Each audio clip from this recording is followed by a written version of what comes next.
کریں کیونکہ پہلے عام نمائندے منتخب ہوں گے، وہ نوٹیفائی ہوں گے، ان کا حلف ہوگا، پھر وہ منتخب کریں گے خواتین کو، یوتھ کو، اس کے وہ بھی نوٹیفائی ہوں گے، اس کے بعد تیسرا مرحلہ آئے گا ان کے وائس چیئرمین اور چیئرمین کا انتخاب۔ اس سب کام کے لیے 1.5 سے 2 ماہ کا عرصہ لازماً درکار ہوگا۔ اس لیے ہم نے حکومت رکھا ہے کہ وسط عمر میں ہم الیکشن کروائیں گے اور انشاءاللہ کروائیں گے، لکھا ہوا ہے گورنمنٹ کو، تو ہم چند دنوں میں اس کا الیکشن کا اس کے اعلان کر دیں گے شیڈول کا۔ یہ کمیشن لکھا ہے، طے کر کے لکھا ہے کہ بھئی یہ اس سے زیادہ باقی جا سکتے ہیں۔ نمبر 2، اب ایک سوال بڑا ہے کہ بھئی انتخابات جماعتی ہوں گے غیر جماعتی ہوں گے۔ ہم نے کمیشن نے 14/1/2022 کو لکھا تھا، حکومت کو پوچھا تھا اس سے کہ انتخابات جماعتی ہوں گے یا غیر جماعتی۔ حکومت نے 21/3/2022 کو جواب دیا کہ جماعتی میعادوں کرائے جائیں گے، اور کمیشن کی بھی فکر ہے یہی ہے کہ جماعتی میعادوں کی بنیاد پر انتخاب ہوں گے تو کرپشن کا کم ہو جائے گی انشاءاللہ۔ لہٰذا کمیشن کا فیصلہ یہی ہے کہ آئندہ انتخابات جماعتی میعادوں پر ہوں گے۔ نمبر 3، تیسرا پوائنٹ تھا کہ کمیشن نے لکھا تھا حکومت کو پہلے کہ 3 مرحلوں میں انتخاب کرانا ہے۔ کمیشن کے ذہن میں یہ تھا کہ امن و امان کا مسئلہ پیدا ہوگا، پاکستان کے حالات بھی اتنے اچھے نہیں ہیں، لہٰذا ہم اپنے وسائل سے انتخابات کرنا زیادہ بہتر رہے گا۔ لیکن فاضل اعظم نے کہا کہ ایک ہی دن انتخاب کرانے ہیں، لہٰذا حکم تعبیر کرتے ہوئے انشاءاللہ ایک ہی دن انتخابات مرتب ہوں گے۔ اب ممبران ضلع کونسل یہ جو بھی معاملات سوال و جواب جناب ہمارے سینئر ممبر صاحب ہیں یہ آپ وضاحت کریں گے، چونکہ میں اس معاملے میں مجھے بھی پتہ نہیں کہ کانوں کے الیکشن ہوئے تھے یا نہیں ہوئے تھے، یہ بتا سکتے ہیں۔ اس لیے جو سوال جواب کرنے ہیں جناب چیف صاحب یہ بتائیں کہ ہماری پولنگ اسکیمس کی جو پولنگ اسکیم بن چکی ہے، اور ابھی اپیلیٹ اتھارٹی کے پاس ان کی جس کو بھی کوئی اس معاملے میں شکایت ہوگی تو وہ اپیلیٹ اتھارٹی کے پاس جائے گا۔ لیکن اس وقت تک جو پولنگ اسٹیشن کی تعداد ہمارے پاس بن کے آ چکی ہے وہ 5123 پولنگ اسٹیشنز بن رہے ہیں، اور اس میں کمی بیشی ہو سکتی ہے اس لیے کہ اپیلیٹ یا اپیلوں کا مرحلہ ابھی باقی ہے اور اس میں ابھی ہوگا۔ سوری، یہ 5192 ہے، جبکہ جنرل پولنگ اسٹیشن میں جنرل الیکشن میں ہمارے پولنگ اسٹیشن جو ہے 5123 تھے، اور اس دفعہ ابھی جو پولنگ اسٹیشن آ رہے ہیں وہ 5192 ہیں، 92 ہے۔ تو یہ پولنگ اسکیم کا کام بھی مکمل ہونے کو ہے، اور جہاں تک ابھی ریسنٹلی آر او کی حد تک مکمل ہوگی، یہ جو 5192 مکمل ہو گئے ہیں، اور اپیلیٹ اتھارٹی کے پاس کوئی چھوٹی موٹی چینجز ہوگی تو وہ سامنے آئے گی۔ اس کے بعد ہمارا اب شیڈول آنا باقی ہے، چونکہ 15 اکتوبر سپریم کورٹ کے حالیہ فیصلے کے مطابق 15 اکتوبر 2022 سے پہلے الیکشن کا انعقاد کا فیصلہ ہوا ہے، اور اس کے سلسلے میں اگلے چند دنوں کے اندر الیکشن کمیشن جو ہے وہ انتخابی شیڈول کو اناؤنس کرنے جا رہا ہے۔ جہاں تک تفصیل ہے کہ چونکہ یہ سسٹم یہ تقریباً شاید ہے کہ کون سا سسٹم ہے، جیسے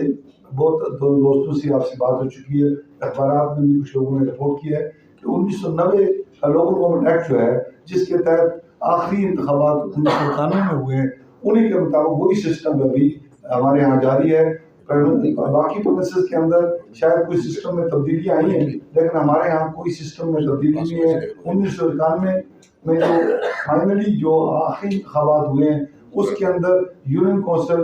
ضلع council, town committee, municipal committee اور میونسپل کارپوریشنز کی جو یہ ترکیبی تھی اور اس کا نظر تھا اسی کو برقرار رکھا گیا ہے، اور وہی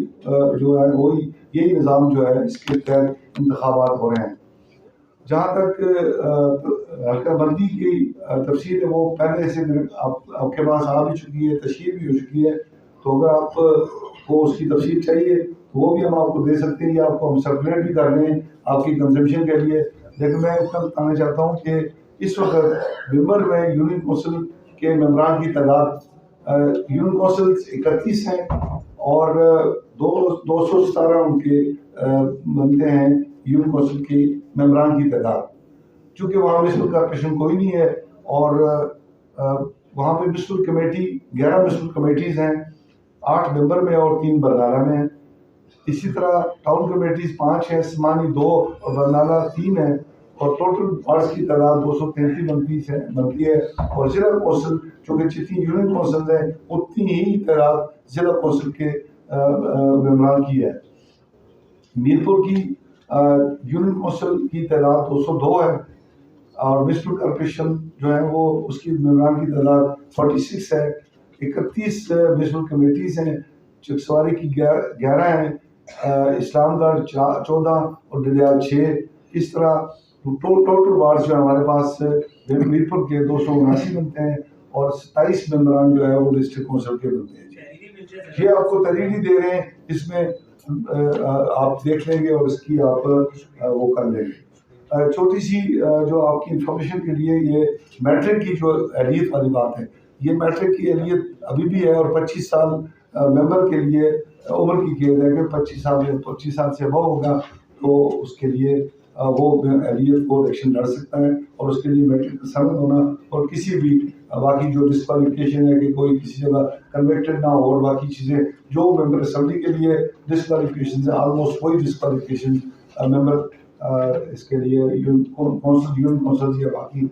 ڈسٹرکٹ کونسل کے لیے اور لوکل کونسل کے لیے اس کی یہی پابندی ہے۔ ایک چیز اور جو آپ کے نوٹس میں لانی ہے وہ یہ ہے کہ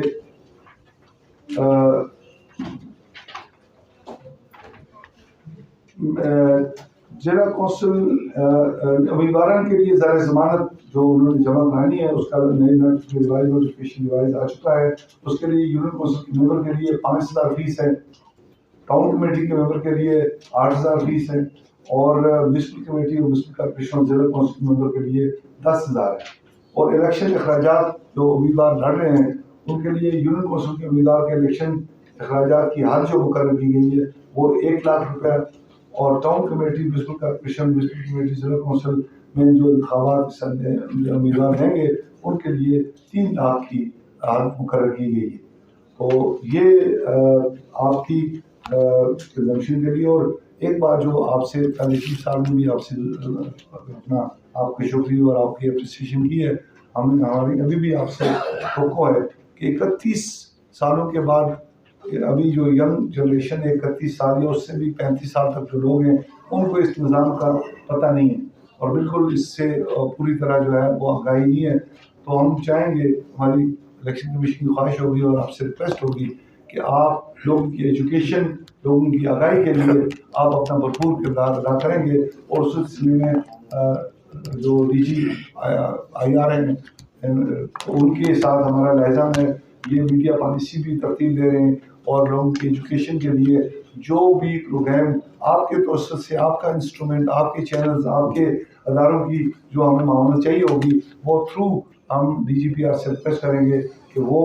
آپ سے بیٹھ کے مشاورت کر کے ایک میڈیا پالیسی ایجوکیشن لوگوں کے لیے اور ان کی آگاہی کے لیے تیار کریں۔ الیکشن کمیشن ہر طرح کی سپورٹ اور ہر طرح کی معاونت اور اس کے لیے مالی امداد کرنے کے لیے تیار ہے، لیکن یہ ہے کہ وہ ایک آرگنائز انداز سے ڈی جی پی آر کے تھرو ہی ہوگا۔ تو یہ ہمارا انٹرفیس ہو گیا آپ کے لیے، تو کائنڈلی آپ سے ریکویسٹ ہے کہ آپ زیادہ سے زیادہ جو ہے لوگوں کی ایجوکیشن کے لیے، چونکہ محلے گلی اور یہ بالکل گراس روٹ لیول کے اوپر لوگوں کی ایجوکیشن کا مسئلہ ہے، اور وہ آپ کے چینل، آپ کے قلم کے ذریعے ہی ممکن ہے، اور اس میں آپ سے یہ قومی فریضہ سمجھ کے آپ سے تعاون کی اپیل ہے۔ تھینک یو جی۔ لیکن پتہ درج ہوگا، ووٹ وہیں دے سکتے ہیں، دوہرا ووٹ نہیں ہو سکتا۔ یہ تو ویریفائی ہو چکے، نادرا نے ویریفائی کر کے دوسری انٹریز ڈیلیٹ کر دی، ایک بات۔ دوسری بات یہ ہے کہ ایک یونین کونسل میں اگر میرا نام وارڈ الف میں درج ہے اور میں وارڈ بے سے الیکشن لڑ سکتا ہوں یونین کونسل کے اندر، لوکل کونسل جو ہے یونین کونسل، اسی وارڈ میں میرا نام درج ہونے کی شرط نہیں ہے، اس یونین کونسل میں ہے۔ ضلع کونسل والے بھی جو ہیں وہ متعلقہ یونین کونسل، یہ نہیں ہو سکتا کہ میرا نام یونین کونسل 76 میل میں آیا تو میں یونین کونسل مظفر آباد سے الیکشن لڑ لوں، میں یعنی ضلع لوکل الیکشن۔ لیکن ضلع کونسل کا یہ ہے کہ میں اگر میرا نام یہاں پہ درج ہے تو میں کسی دوسری یونین کونسل سے الیکشن لڑ سکتا ہوں، لیکن یعنی ضلع کونسل کا حلقہ ہے پورا ضلع،